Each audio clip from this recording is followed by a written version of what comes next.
Greetings, Unhinged Voices family, and welcome to episode 14. I'm going to start this episode by first saying rest in peace to Ruth Bader Ginsburg. The justice just passed yesterday, and so we want to honor her legacy and acknowledge the work that she has done. She is an ancestor now, and as all ancestors, she did leave a legacy for us, particularly for those communities that are underserved and underrepresented in this country, to fight for justice and equality. And that fight is not done. It is one that we have to take up. So that being said, we need to be voting because we need to vote for and hold our elected officials accountable to us. This episode is episode 14. In this episode, I interviewed Randy Crowdy. Randall Crowdy is Wanda's son, and he is Aunt Dolores' grandson. And so Randy and I actually have spent the past, I would say, year or two getting to know each other a lot better. And we talk on the phone and just talk about, our experiences.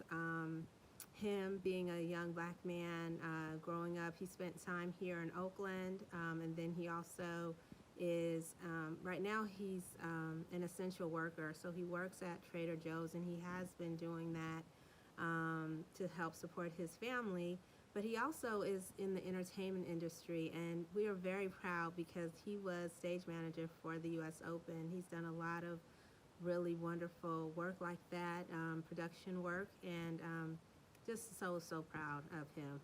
And his mom is really, should be, and very proud of him. And we are as a family and as a community. And so we talk about just what it's like for him growing up, what it was like for him growing up as son of a single mom, being a black man in America, being in his generation in this current moment.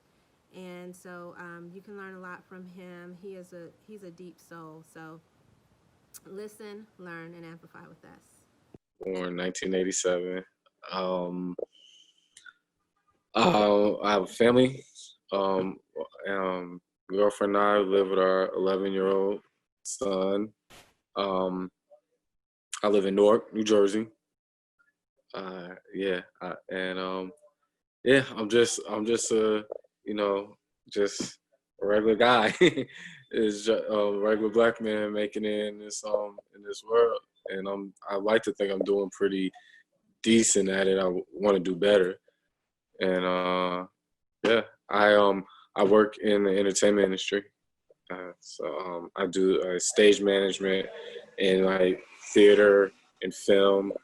Can you hear me okay? Because it's a lot going on. Okay. Yeah, I can hear you fine. I muted myself because someone keeps opening and closing the door. I don't know who that is, but I was like, but I can actually the video. It's good. I can hear your audio is fine.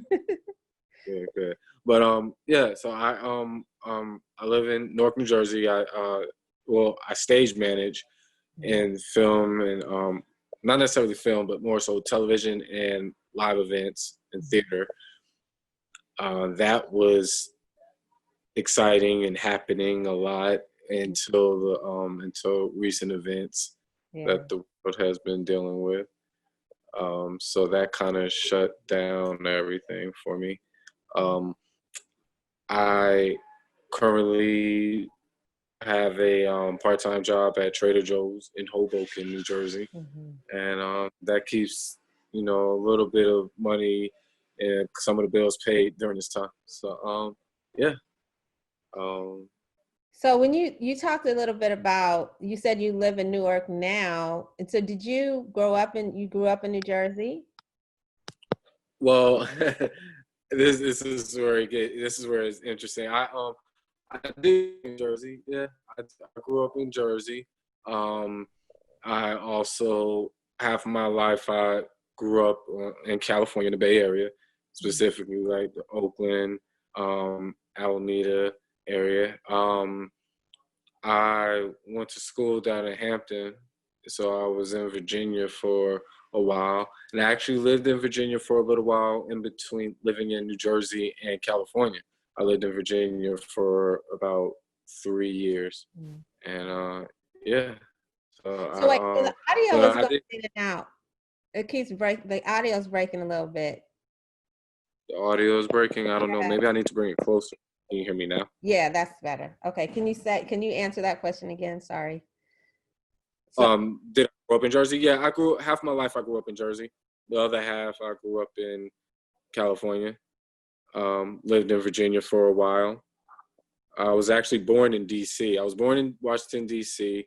and my mother.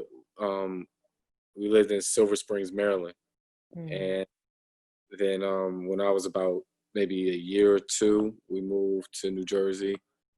And then about around the age of 7, we moved to Virginia Beach, Virginia. And then when I was about 9, we moved to California.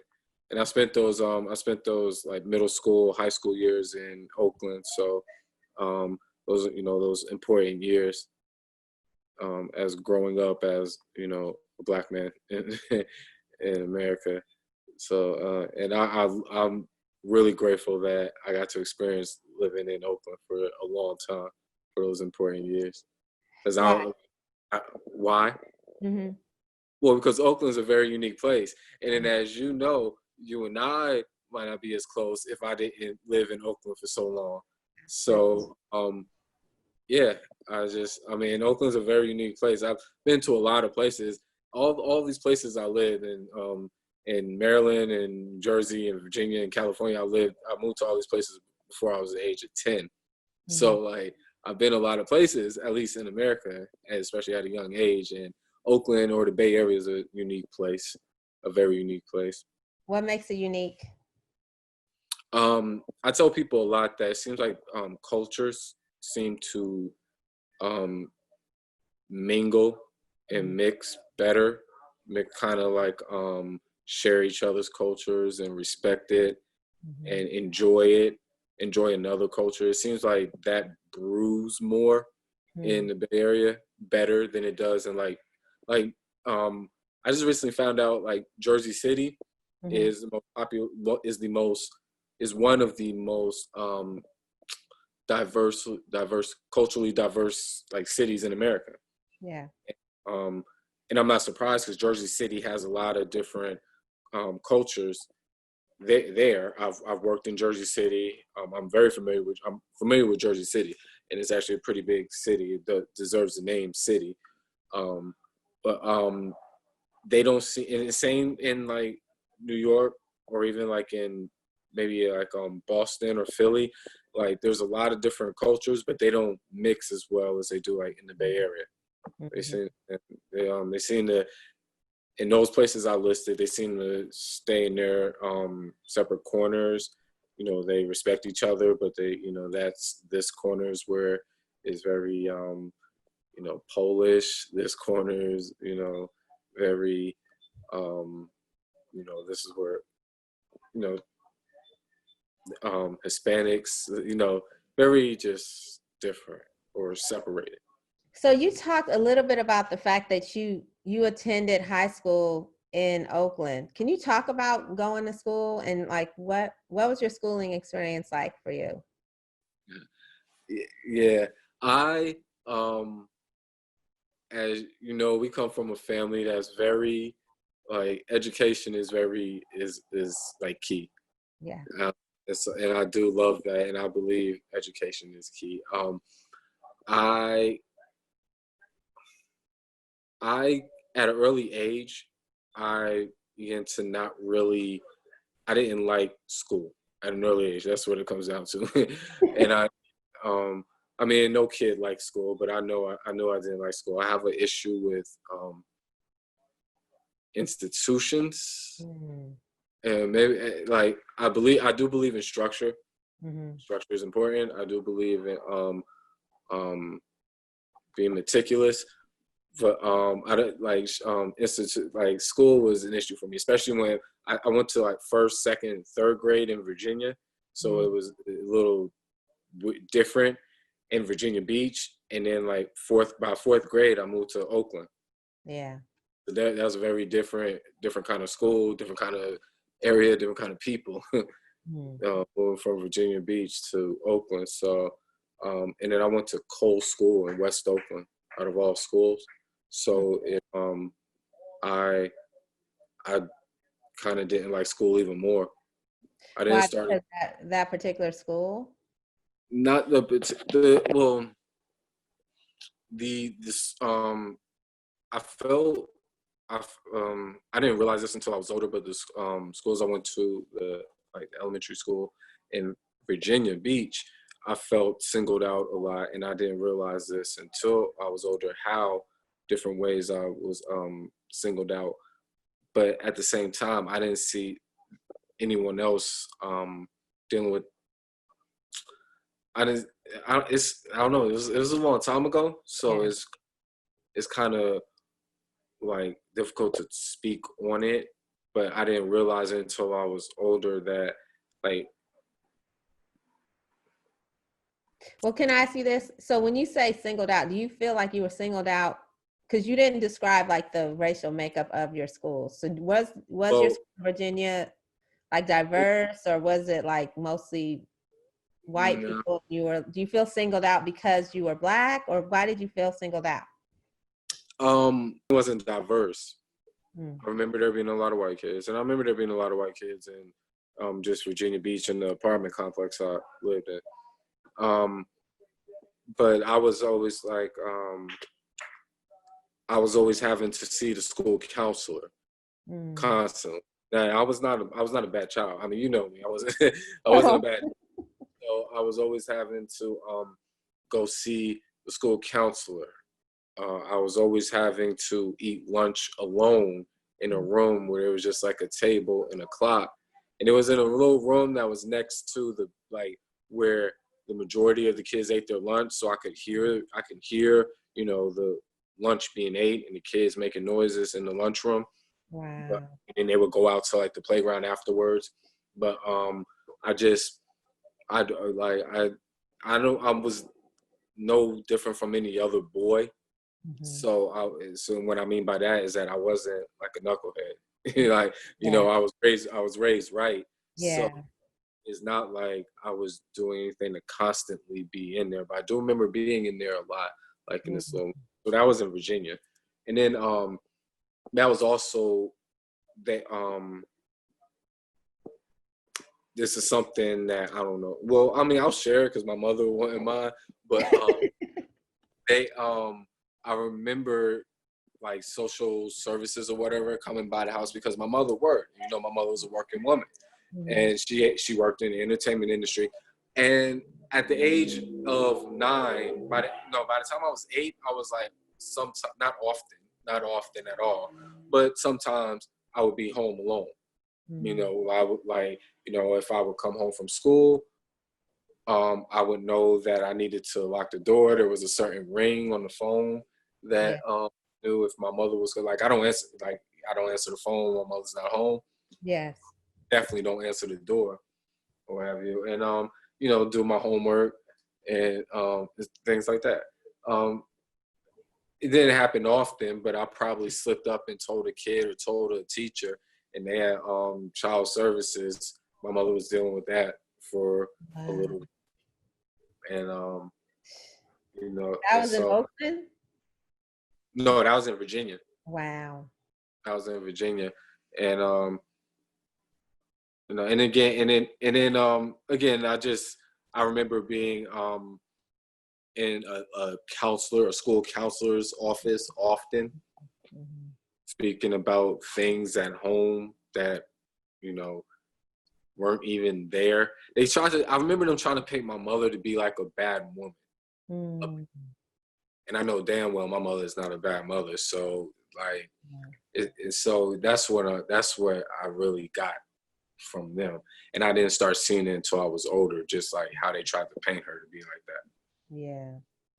So can you talk about that? Like growing up with a single mom and how because you're describing your relationship with her and like the respect that you have for her. So talk a little bit more about that. What was Yeah, that like for you? I mean, as much as my mother and I got around as far as in living around different family, because we have family in a lot of areas in this country. Mhm. I mean, it was for the most part just her and I. Um, I I don't have a relationship with my father. Never have. And I think about it often, Mhm. but honestly, there's been a lot of male role models in my life that have um, just filled some type of void that would Mhm. be there. And what I mean by that, there's always been somebody, and there's in a couple of them, there's specifically someone that I know I can always go to if I need advice on something that like only a man can help me with, Yeah. Yeah. or something of that nature.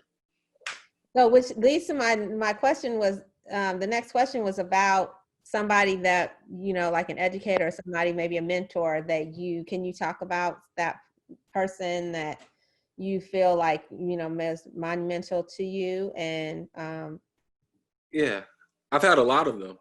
mhm. I've had a lot of them. There's a couple that are specific. Mateen, my uncle Mateen, my mother's brother, being one of them, being probably like the forefront. His father, my grandfather. Um, I believe as much as I didn't like school, I think being a student is great. You have to want to be a student. You have to always want, like, you have to, if everybody nowadays knows everything, and what they say, they have written scriptures, things transcribed that say that back up what they're saying. A lot of times I just can't let it all get to me, but there's I just um yeah yeah, my grandfather, Mateen. I've had as far as in teachers, Mateen was actually my teacher at one point, Oh, and he he was when, Claremont, and mhm. in what was that, Rockridge area? Yeah, yeah. So you were in Yeah, middle school. yeah. He was my sixth grade teacher. Was he That a was good teacher or was he hard on you? Oh, he's always been hard on me. But he didn't ease up on me until I was like a grown man living across the country. My life, I told my mother this before, and I don't know if I told Mateen this, but my life is like very similar to one of my favorite TV shows, Fresh Prince of Bel-Air. It was Ah, just mhm. go Phil and the Mateen comparison, and then like being in California, and yeah, so yeah, uh, um, yeah. I mean, I've definitely had teachers as far as in the school. I had teachers that were great. It took me a while to find teachers that I really like could remember like that and connected with. And Mhm. two of them go to Tech in Oakland. They teach at Tech. Hmm. Well, before you talk about the teachers, I don't want to miss out on something. You said your grandfather, and I want to give you an opportunity to speak a little bit more to that. First off, the voice. The Mhm. voice was one thing. When you talk about grandfather, he could call your name and like a chill go up your back, because like is that just that pitch. And I've even seen a grown man being his own son, Mateen, like scared off of the couch um because Papa, my grandfather, would call his name. Mhm. Um, so yeah, that good job. That he was a business owner. He was a businessman. Mhm. He had his own business. He was a barber in Plainfield, New Jersey. Um, and it was lucrative for him, and he was very smart with his money. He was Mhm. a very meticulous. That's the second time I'm using the word meticulous. It's very meticulous, very just solid, stern um, gentleman, Mhm. charming, characteristic, or charismatic. That's what I meant. Yeah, he Yeah, it was just he was my grandfather. It's kind of hard to explain. I mean, he was what a grandfather was supposed to be. Yeah. Well, Um, that's just yeah. What so it comes. so then Go you ahead. had teachers that you felt like in Oakland, at Oakland Tech, that was really stood out as mentors as well.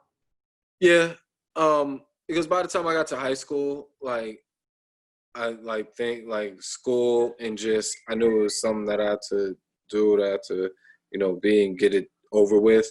Mhm. But nothing was exciting. Yeah. Nothing was keeping my attention. I had two teachers, and this was by the time I got to 10th grade. I had two teachers, Mr. O'Keefe and Miss Nixon, and they were right across the hall from each other. Miss Nixon was a older white lady. Mr. O'Keefe was older black man, well, way older black man from like West Oakland, and he grew up in West Oakland. So they were both great. Mr. O'Keefe was, I think, world history, and Miss Nixon was like chemistry. No, Miss Nixon was like biology or something like that. Mm. Just the way they handled the students, the way even with Miss Nixon, I remember like one of the earlier times in the year, I was like getting I can't remember what happened. Honestly, I can't remember what happened. This was back when I was like 15, 14, 15. But I remember that I was acting up, Mm. and not and she didn't back down, and she was just like you need to get out of here. I can't remember exactly what she did, but she handled herself very well. She handled the situation very well. There was nothing that I could do to be like to get even more upset. That Mhm. she just was very able to diffuse, to kind of just put salt on the situation or something. Not salt, not salt. She was able to just kind of Calm things. calm things down, and she ended up being one of my favorite teachers. That wasn't a relative. Mm. Um, and even now in the career that I'm in, I have teachers now that I need to that I need and that have been there Yeah. for me in the career. Because I mean, when it's all said and done, it comes down to like my mother Yeah. and my mother doing public relations and publishing in the music industry. I've been around a lot of people in the entertainment industry that I've been able to have the privilege of knowing for such a long time since I was a kid. Wow. And they've been able to help me throughout my career that eventually I got into, probably due to my mother. Although my mother didn't want me to, I ended in the entertainment industry. Wow. And and not to divert from my grandfather. Well, I know you had asked me about my grandfather, but yeah, he's just everything that a grandfather was supposed to be. Well, so you talked about working in the entertainment industry. Do you feel like there's discrimination in that industry? Like, what is that like working in the entertainment industry? Well, there's discrimination everywhere, Mm-hmm. and yeah, there's discrimination everywhere. I do my best to knock down someone's discrimination. How do you do that? But to keep people interested Mm-hmm. instead of discriminating, to keep people kind of lured in Mm-hmm. and not so they might want to discriminate, but I would rather keep them curious and Mm. interested. So yeah, not that there's not discrimination, but there's definitely discrimination in this in the industry I'm in. There's definitely especially for like women. I've Mm-hmm. worked with a lot of women that want to be like they want to be a hardcore cameraman or camera woman where and or they want to put the belt on and have the tools and put up the heavy lights and stuff, so. And I've known, there's been certain like pushback against like females that would take the initiative to want to be a cameraman. Because like, for example, for myself, I started off in this industry as a production assistant. And I had, for one particular job, I had no issue with being from an assistant to pretty much being a camera assistant, which is dealing a lot with the cameras, making sure like the batteries are charged, making sure there's enough batteries for the cameras, switching lenses, because those lenses are heavy and they're expensive, very expensive, to switching out the cards for the footage, but yet there were female PAs on the set, and they were expected to brush things from off the walkway or have you been, and cut certain brushery when we're trying to get this shot or something. And, that and stuff like that happens in this industry, and it's not cool. Yeah. And but I'm seeing better. I'm seeing it getting better. So let me ask you two questions. The first question is, because I'm really intrigued by what you said about keeping people interested. So Yeah. can you provide an example of what that looks like? Like how would you keep somebody interested? How would you keep somebody interested? Keep yourself interested. Keep yourself educated. Keep yourself a student. Keep yourself. The great thing about not being the smartest person is that there's so much more that you can get to know. So when somebody tells you something, it's, for me, at least for me, it's always like, it's interesting. It's exciting. It's like, oh, wow, that's what you do, and ask questions. That's an issue that I had in school, was being able to have the confidence to ask a question in class. That's a lot of students don't have that confidence, because either it's the students that like take a little shot at them, or it's even more, in a lot of instances, especially with me, the teacher themselves will kind of cut you down as a student.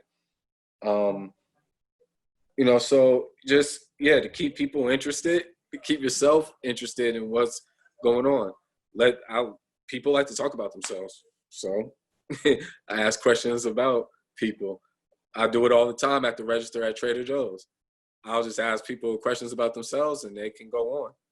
And sometimes some people don't want to talk, and I get the hint. If somebody doesn't want to talk, then it could be silent. But there's a lot to be heard in silence. Yeah. So there's a lot more to be heard in silence. So then the second question is, can you talk about racism? Because you talked about discrimination and you focus more on gender, but have you seen or experienced racism in either in schooling or in your work life? I have experienced racism. Yes, I have, but it's definitely more of a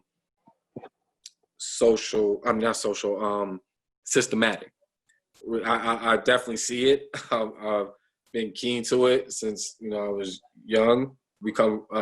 I like to think I come from a very educated and very I don't like to use the term woke, but a family that's very aware of things going on. So I definitely see the racism. I've experienced it when you say racism, I've never experienced a white man call me a nigga or a nigger. I've never had that. Not that I come off as somebody that it's not like I'm looking like Mike Tyson or some, how many white people are calling him nigga. But at the same time, I just never had that. Maybe it's also because of my skin complexion. But at the same time, whether I have a group of men that we talk where it's like 8 of us. This is a side note.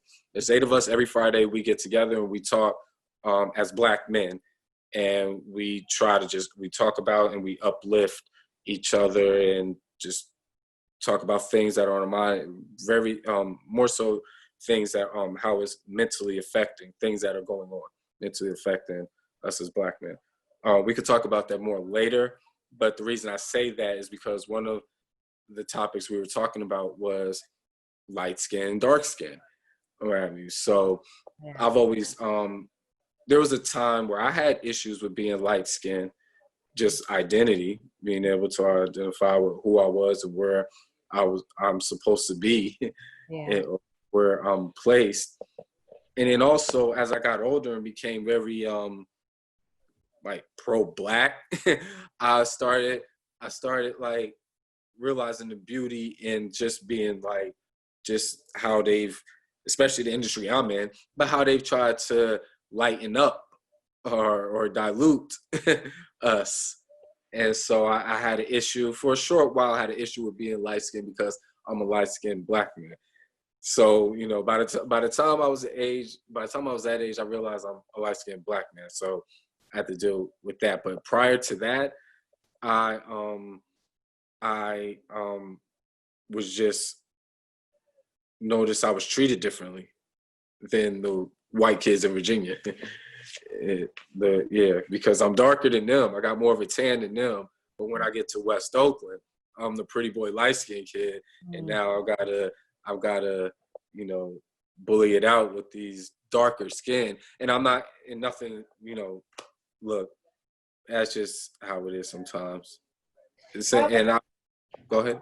I wonder about this colorism that you're talking about within the Black community, and I want to bring it home, closer to home, to talk about it within, like, because you mentioned how our family like you feel like we're all, you know, we have an educated family that is aware of systemic racism. What about colorism? And like, you know, how do you think that colorism or racism impacts our family? Impacts our family? Yeah. Colorism and racism. Is there a difference between colorism and racism? Yeah, so colorism is like what you were talking about, light or dark, or, you know, like having within a group of people, or, you know, having that distinguish of like, you know, this person's dark or this person's light. And so, you know, discrimination because of that, the color of your skin as opposed to your race. Yeah. Well, as far as in colorism, we definitely don't have a problem with that in our family. And that's just the beauty of that's one thing I love about our family. It shows the beauty of people of color. I mean, we have people that are very light, and we have people that are quite dark in our family, and so it's a rainbow. Yeah. And so I don't think colorism affects our family at all. I know it doesn't. Racism. Racism. Yeah. I mean, I know you yourself. You've had some issues. I've never blatantly had anyone outside of my race call me a nigga. Yeah. And been bold behind those words. Yeah. Something. I've had white people that feel like they have some type of uppity, maybe some false sense of privilege, but I cut that down. Like that privilege is given. I don't give that to them. Give them that privilege. What you're saying really, oh my gosh, I can't wait for you to hear my mom's interview, because some of the things that you're saying just so aligned with what, especially about privilege, with what she said in the interview that I had with her yesterday, and talk about, and one of the things that, and I don't want to get it wrong, but she said something that really just touched me, and it was that kind of like if a person doesn't, like, basically, like, we do the work, right, to, you know, to get ahead in life. And if someone feels that sense of entitlement, a lot of times what'll happen to them is they're more resentful of you because, you know, they feel like you're doing, you know, they don't want you to have something, but it's like you earned yours, like, you know what I mean, because you put it Yeah. in, you put in all the work, and here they come. And so she was basically saying that actually means that like our lives, like we're happier, you know, Mm, in our lives because we are doing things to earn, you know, whatever we get. You know what I mean? And that means that it's not like we're taking it for granted, you know? yeah. And so that was like a beautiful thing because it means like we can strive and it's gonna make us happy. So I felt really touched by that idea. And I think what you're saying is that same thing, that same idea. It's like no one can come to you and say, like, I have this right over you just because I'm white or because I have certain, you know, privileges in life. Like you aren't going to give them that opportunity to kind of hold that or lord that over you because you worked and you earned whatever you have. Mm-hmm. Yeah. So again, and first off, let me say, if I'm saying something that's aligned with Brenda, that's amazing. And not like her and I had a discussion or something.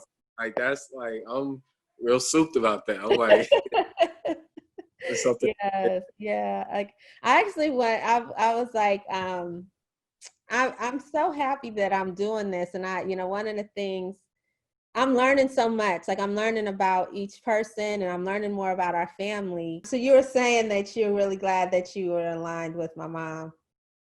Oh yeah, that's it. Just yeah. I mean, um yeah, that's it. She's a very smart woman, very wise woman. Yes, yes, she is. Yes, she is. All right, so I'm going to ask you some questions specifically about police brutality. Okay. And so the first question I want to ask you is, have you ever specifically talked with your mom about, like, you know, they say the talk where you sit down and she tells you how to like dress or like keep your hands on the wheel to protect yourself from, you know, the police if they pull you over or something like that? I've never had that talk before Mhm. with my mother or really with anyone. Mhm. Um, I kind of just I've had to learn. Mhm. Um, yeah, so I've never had that talk with anyone. Um, Can you and talk so about what you had to learn and how did you learn? I mean,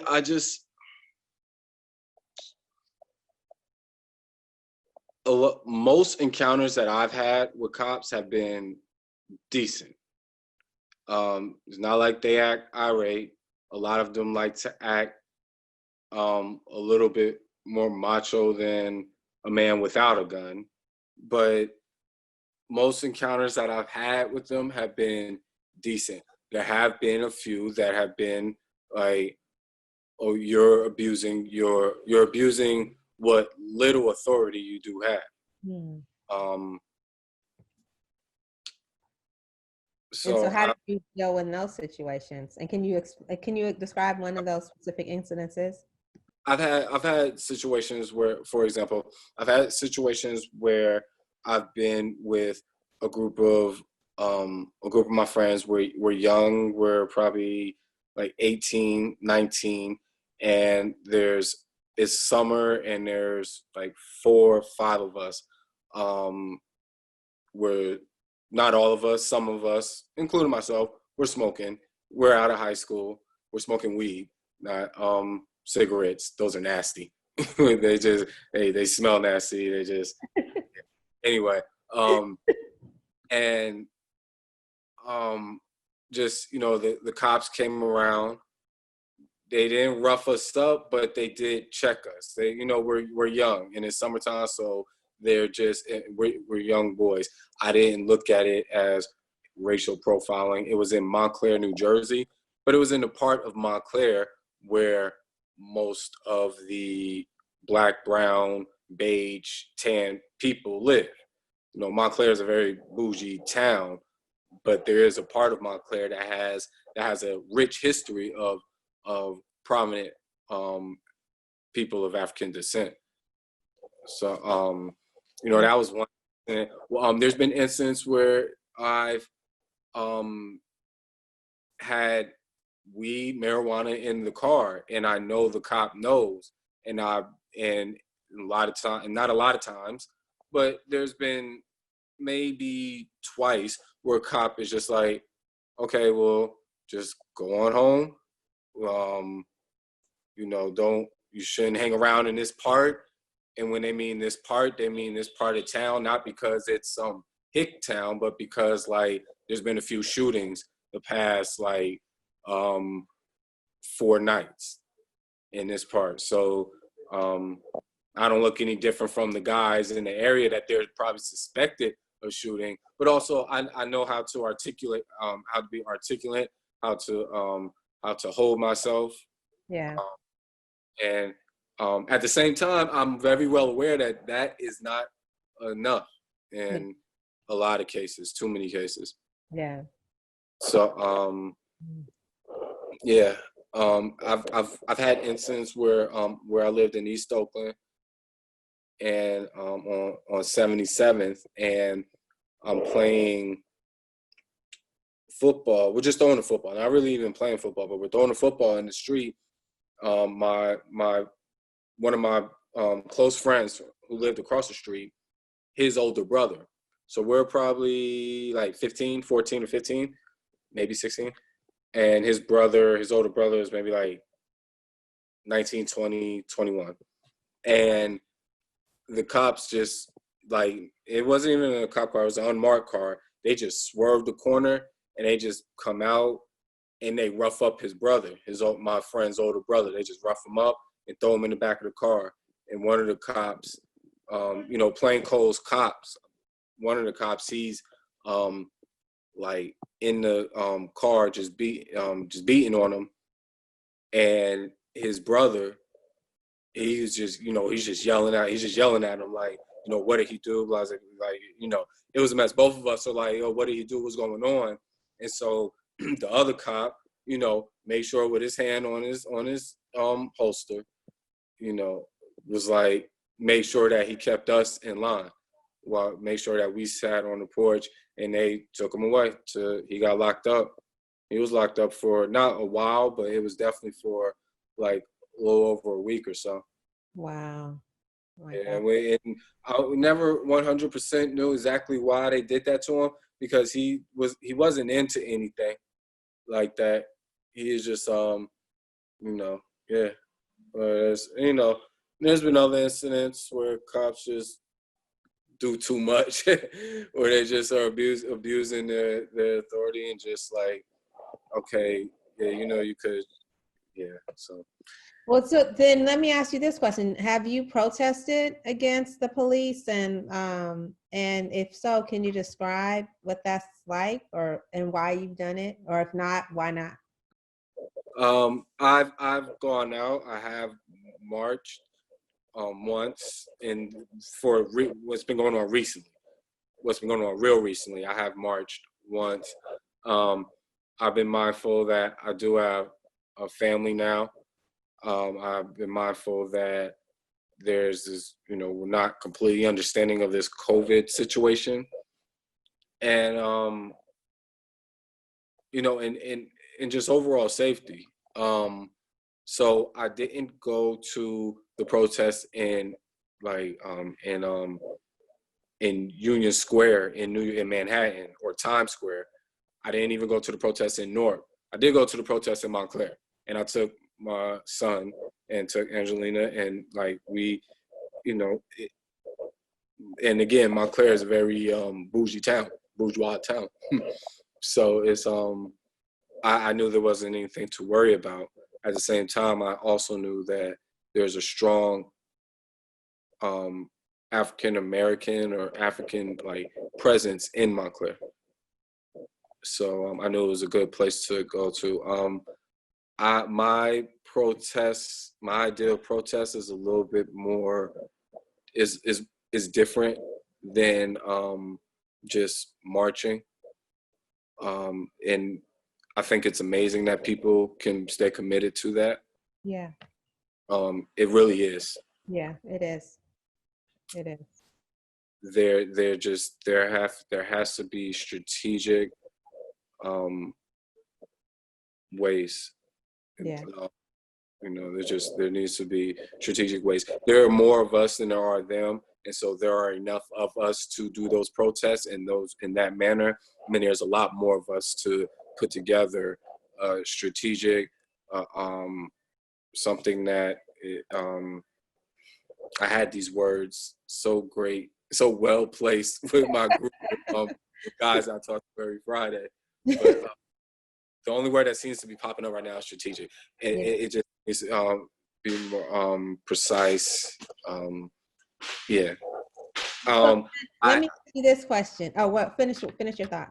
I was gonna say one of my mentors. I won't say which one. But one of my mentors mentioned to me that my mentor said, "Don't let them tell you that this rioting is not doing anything, or this this burning down their buildings there, or breaking up their businesses." And what he means by their businesses, Prada, whatever. But don't let them tell you that, because they've been doing this to us for years. Yes. And me personally, I don't condone. I don't respect people breaking up their own neighborhoods and people mom and pop shops in their own neighborhoods. But we got they have a lot of stake and property that they want to protect in our communities, and they just need to maybe not be in our communities anymore. Yeah. And again, strategic. Hit them where it hurts, is their money. Yeah. Easy. I told my group the other day, I was like, it took for us to stop entertaining them through sports and television and concerts. It took for us to stop entertaining them, for them to pay attention to us being like shot down. That's right. That is so true. Yeah. I mean, we entertain them through sports. They're awed in the concerts and everything, and then you take that away from them, and they're like, oh, so there are more of them, and they're being shot down. Yeah. Yes, absolutely. Yeah, I agree 100%. I think that it's one of those unhappy coincidences that COVID happened because it forced people to pay attention. Mm-hmm. And I think that because there has been, some like people don't pay attention, like they don't, but everybody's at home, there's nothing to do. So you're going to watch, you're going to know what's happening. People are paying more attention. Like a lot of people who don't normally watch the news are watching it, because they don't have nothing else to do. There's no other entertainment, going on. And that's a horrible source to get your information from, though. It really is. It really is. So yes, it is. I do. These are scary times, and so I do understand what you're saying about, is not that the COVID is good, but now people can pay attention. I just, I'm not a conspiracy theorist, but I do have friends and do follow people that, they do a lot of research on things. So, I just, I don't believe in coincidence. Yeah. Just, COVID and then this, and then I work in media. And so what we really need to do is get rid of that, if it bleeds, it leads. That's right. Like mentality, because it's a friend of mine just recently told me that knowledge is a weapon, and people can use it as sorts. It depends on how you want to use it. And this is nothing new that I've heard. Mm-hmm. Like I've heard it before, what he said, but for some reason when he said it, it just really Yeah. You're right. And so same with media. Yeah. Dangerous. So all right. So I feel like you answered my last question about that, when you were just talking about paying attention and like what we need to do, and how there's no coincidences in terms of what's going on with our community. So I'm going to switch gears and bring us back around to talking about family, because we started with family and I think we should end with family. So can you share a family memory that means a lot to you, and why does this memory stand out for you? I mean, there's the big memories like when we Yosemite trips and the Grand Canyon. That was great. And there was some mountain reservation or something that the mosque that you guys all attended, that we all attended, that we used to go to often. We used to catch a bus up there, and I can't remember. That was Muslim family camp, and it was out, and we would go there every, I guess, I don't know, it was camping, and it was in the mountains, but it's near Yosemite. Yeah, so like those are great memories. I mean, dinners, the dinners are great memories. Even memories of just like watching your kids, like and setting up a movie to watch with them, waiting for you and Tarek to get home. Yeah, you're a great babysitter. I mean, all those are great memories. Walking across the Golden Gate Bridge. Yeah. So yeah, Absolutely. a lot of them. I have a lot of them, and I'm very grateful. Like my mother, there's pros and cons to moving around so much, but like I don't focus on the cons, because I have friends and family that I'm very close with that I can speak to often in California and Virginia, in New Jersey, New York, and other places, because I moved around. Yeah. And got very in. Yeah.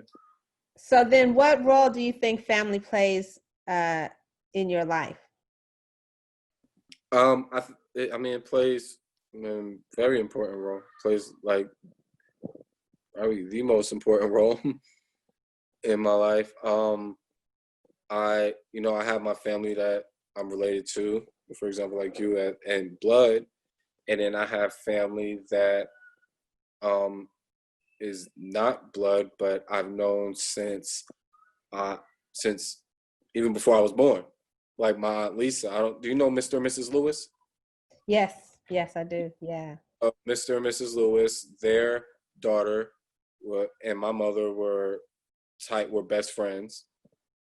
Aunt Lisa, the Lewis's daughter, my mother's friend. Aunt Lisa is my godmother, and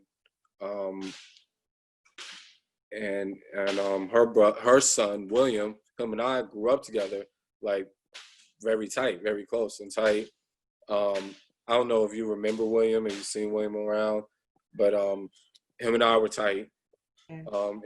Even when Aunt Lisa would visit, when we lived in Jersey, and Aunt Lisa would visit the Lewises in Plainfield, William would be with him. And then even when my mother and I moved to Virginia, William and I were close. That's I'm sorry. The fireworks are distracting me. They're like right by my window. No worries. All right. So, how would you describe your family to other people? Educated, colorful, welcoming, humble. Yeah, that's awesome. All right. And then, who taught you to value your family, and how did they teach you that? I mean, I just kind of, I don't know, it wasn't really to value my family. It wasn't really taught to me. I guess I just it was one of those things you just, if it was taught to me, but it was taught to me well before I can say when it was taught to me. I mean, I knew to value family, since I was a baby. Yeah. So now it was my Uncle Mateen that stressed that this was years ago, back in like high school, especially when I had a cell phone. I was one of the first kids to have a cell phone. and so and I had a little Nokia, and and it was probably even before then, but around that time when cell phones started getting real big, and Mateen stressed that he told me like I should call my grandmother every weekend. I speak to my grandmother once a week, and so I started doing that. And then I realized like, okay, I can do that with Grand D. I did it with Aunt Carmen. I did it with your mother, Aunt Brenda. I try to speak to a lot of the other people as often as I can. Yeah. And I did, and I've done that for a while. So I would say maybe he like elevated that with like, where you just keep in touch, Yeah. Talk to people. And I still, and that's the thing that all of us can get better at. It's just like, just keeping in touch. And even when you're thinking of someone, just shoot a text out or something. All right. So now I have two more questions. Mm-hmm. The first one is, who in the family, and you kind of talked about this, but who in the family has been your biggest teacher, and share something that they taught you that you will never forget?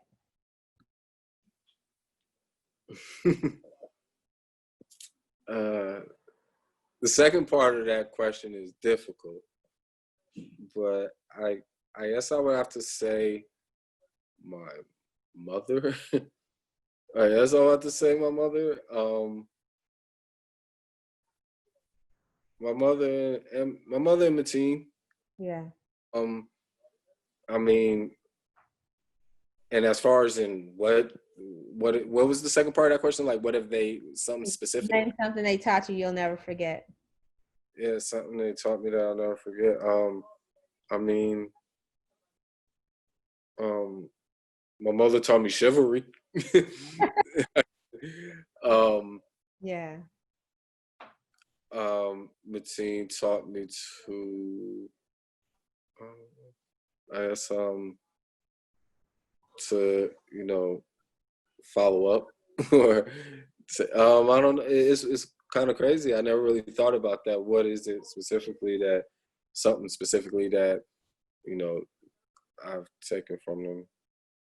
But, Well, I have to say one. So in terms of the chivalry, it's so funny because you know how well we talk about y'all when you're not around, but we always talk about how how polite you are, and how how well mannered, and the ways that she did really a great job in raising you in terms of to be a young man that we're very proud of. So you should know that for sure.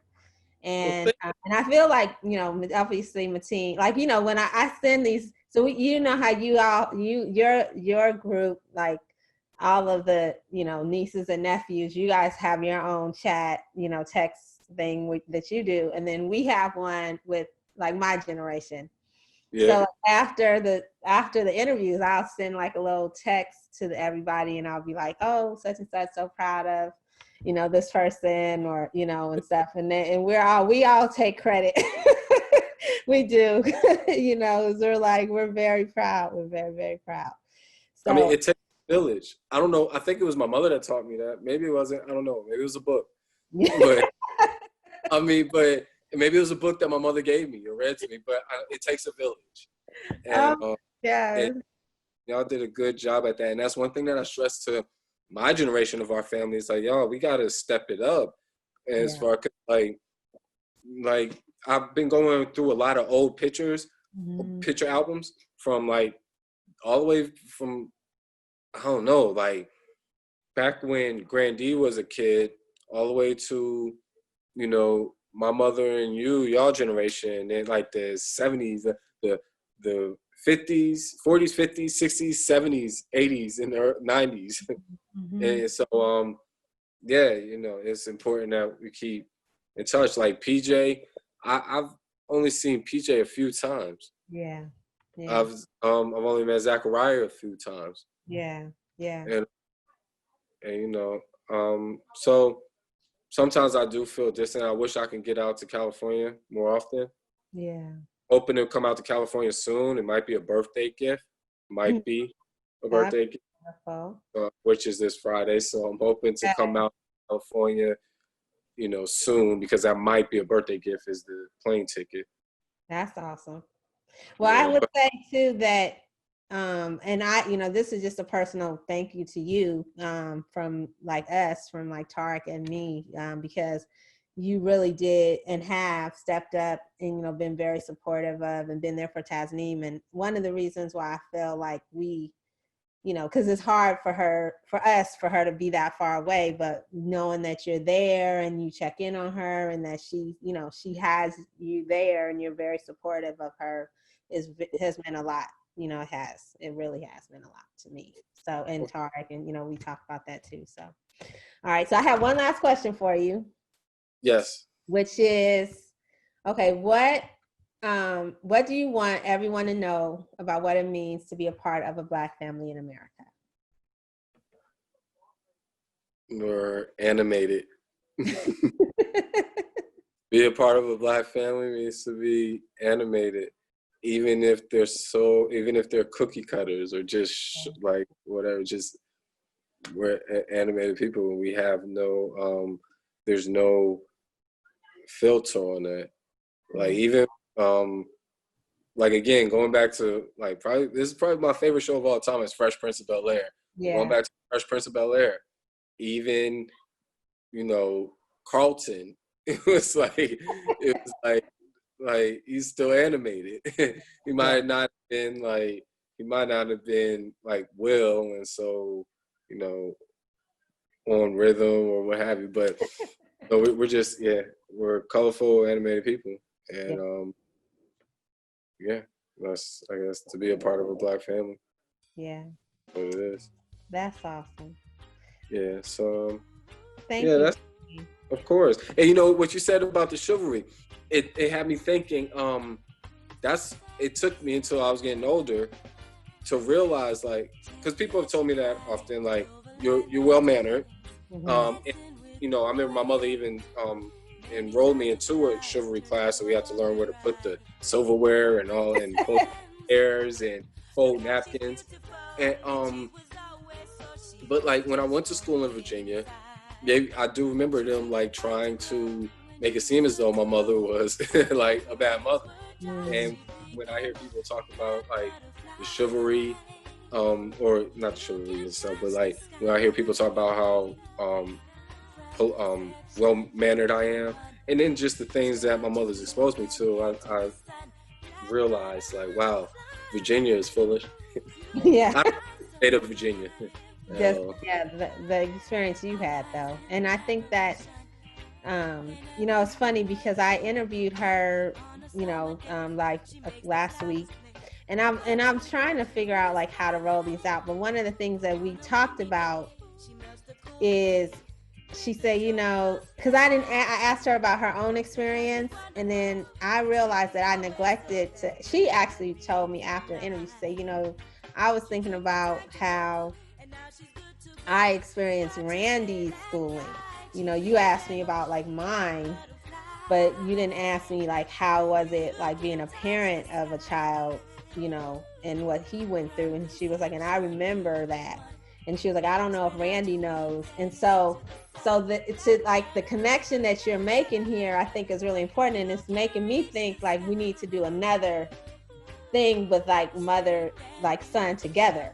You know what I'm saying? And kind of touch on different aspects that we didn't get to, you know what I mean? Like through like, different perspectives of like the parent and the child, because I think that's really important because we have our different experiences, but it's really unique how they connect and how that could be so, it must be like hard to be holding that in, to know that people are kind of saying things about your mom and they're not true, and for her to like know that she felt like you were mistreated, so